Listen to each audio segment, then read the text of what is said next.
Hello friends, welcome to బీహెచ్పీ knowledge. And KVS NVS notification వచ్చింది కదా. ఇందులో చాలామందికి చాలా రకాల డౌట్స్ అనేవి ఉన్నాయన్నమాట. ఇందులో కొన్ని ఇంపార్టెంట్ డౌట్స్ మీకు ఈ వీడియోలో క్లారిఫికేషన్ అనేది ఇస్తాను.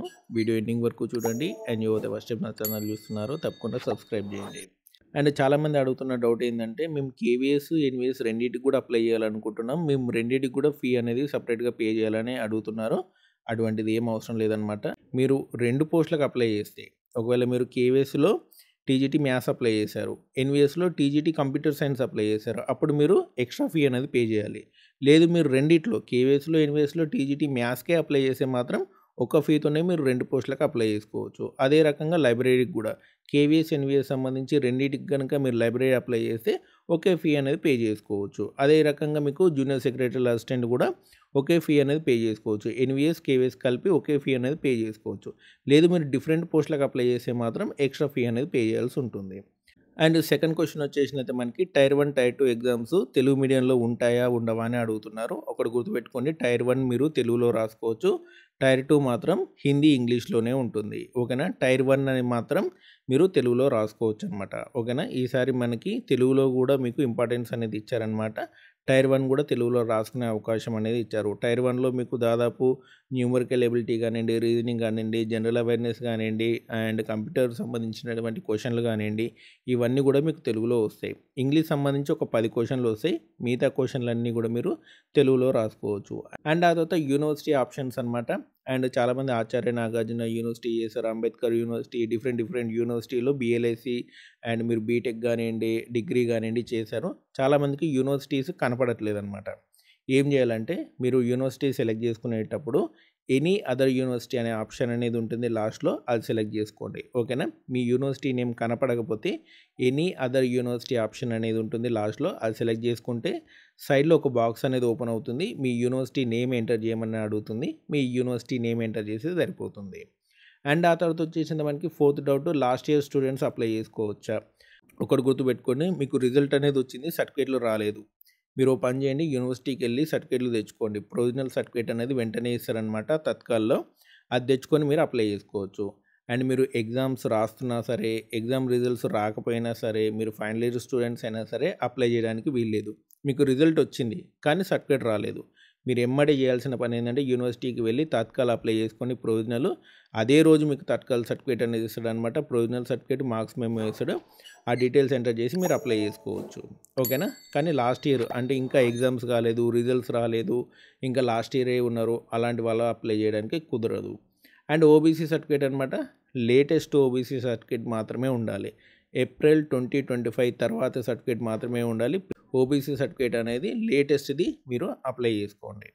అండ్ చాలామంది అడుగుతుంది ఎగ్జామినేషన్ సెంటర్ సంబంధించి ఇన్ఫర్మేషన్ అడుగుతున్నారు. ఎగ్జామ్ సెంటర్ అనేది మీకు ఆప్షన్ అనేది ఇవ్వలేదు, కానీ మీకు ఎగ్జామ్ సెంటర్ అనేది మీకు స్టేట్ క్యాపిటల్స్లో ఉంటుందన్నమాట. మీకు దాదాపు విజయవాడలోనే ఉంటుంది ఆంధ్ర వాళ్ళకైతే, తెలంగాణ వాళ్ళకైతే హైదరాబాద్లోనే ఉంటుంది. ఒకవేళ సెంటర్ ఫుల్ అయిపోతే, అంటే ఆ సిటీ ఫుల్ అయిపోతే నెక్స్ట్ ఇంకో సెంటర్ అనేది తీసుకోవడం జరుగుతుందన్నమాట, అక్కడ మీకు సెంటర్స్ దొరకకపోతే. ఓకే. ఇలా ఉంటుందన్నమాట ఎగ్జామినేషన్ సెంటర్స్ అనేది. ఓకే. మీకు దగ్గర పట్ల అయితే దొరకదు, మీకు స్టేట్ క్యాపిటల్స్లోనే మీకు ఎగ్జామినేషన్ సెంటర్స్ అనేవి ఉంటాయి. టైర్ 2 ఎగ్జామ్ మాత్రం ఇంకా మీకు హైదరాబాద్కే వచ్చి రాయాల్సి ఉంటుంది దాదాపు అందరూ కూడా టైర్ 2 ఎగ్జామ్ అనేది.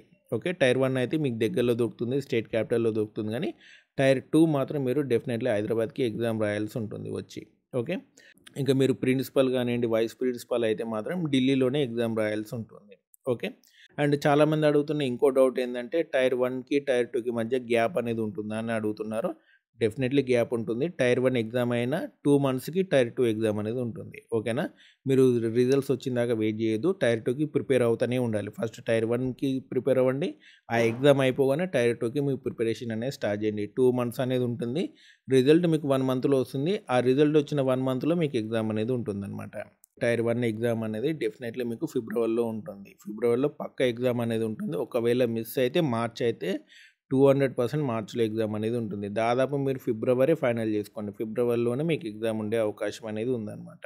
అండ్ చాలామంది స్టూడెంట్స్ ఇంటర్వ్యూ గురించి అడుగుతున్నారు. ఇంటర్వ్యూ గురించి మీరు అస్సలు టెన్షన్ పడకండి, ఎగ్జామ్కి అప్లై చేయండి. ఫస్ట్ టైర్ 1 మీద ఫోకస్ చేయండి, ఆ తర్వాత టైర్ 2 మీద ఫోకస్ చేయండి. ఇంటర్వ్యూ అనేది మీరు ఈజీగా గెట్ ఆన్ అవ్వచ్చు అనమాట. ఓకేనా. మీరు సబ్జెక్టు నేర్చుకోండి, వాళ్ళు ఏం లేదు పీజీటీ కానివ్వండి, టీజీటీ కానివ్వండి క్లాసెస్ చెప్పమని చెప్తారు. మీకు ఒక సబ్జెక్ట్ ఇచ్చి క్లాసెస్ చెప్పమని చెప్తారు. మీకు ఇంటర్వ్యూ అనేది చేస్తారు. కొన్ని క్వశ్చన్లు అడుగుతారు. పర్సనల్ క్వశ్చన్స్ కానివ్వండి, సబ్జెక్ట్ రిలేటెడ్ క్వశ్చన్స్ కానీ అడుగుతారనమాట. మీకు ఒకవేళ హిందీ కానివ్వండి, ఇంగ్లీష్ కానివ్వండి సరిగ్గా రాకపోయినా సరే ఏం ప్రాబ్లం లేదు. వాళ్ళకి అర్థమైపోతుంది. మీకు గనక సబ్జెక్ట్ ఉంటే, సబ్జెక్ట్ నాలెడ్జ్ గనక మీకు పర్ఫెక్ట్‌గా ఉంటే మీకు మార్కులనేవి పడతాయి. ఓకేనా? మీకు ఒకవేళ లాంగ్వేజ్ అనేది డిఫికల్ట్‌గా ఉన్నా సరే హిందీ కానివ్వండి, ఇంగ్లీష్ కానివ్వండి అండ్ మీరు చాలామంది తెలుగులో చేసి ఉంటారు సబ్జెక్టు.